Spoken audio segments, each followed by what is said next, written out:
Ang dami nito. Para sa 85 pesos. Tapos ito yung nakakain ko dati. Dun sa St. Luke's. Ay guys, nandito kami ngayon sa Santa Rita. Dito sa Aling Banang's branch.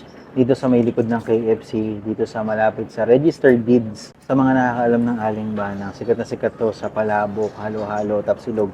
Sa Manila. Una ako nakatikim ng Aling Banang sa E. Rodriguez malapit sa St. Luke's. Ito yung kanilang palabok. 85 pesos. Imagine, 85 pesos lang to. Tapos, ang dami niya. Sa tingin ko, yung noodles niya, mga 150 grams.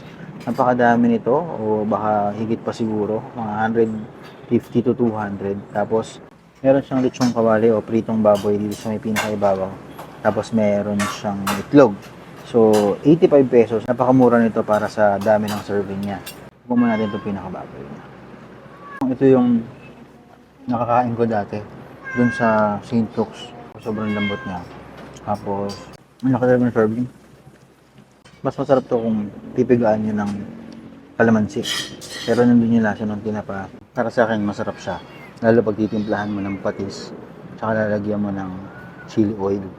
Ang nagdadala sa kanya yung lechong kawali. Yun talaga yung parang signature ni Alan Banang. Yung lasa ng lechong kawali na toppings nitong palabok. Napakadami talaga ng serving niya, 85 pesos.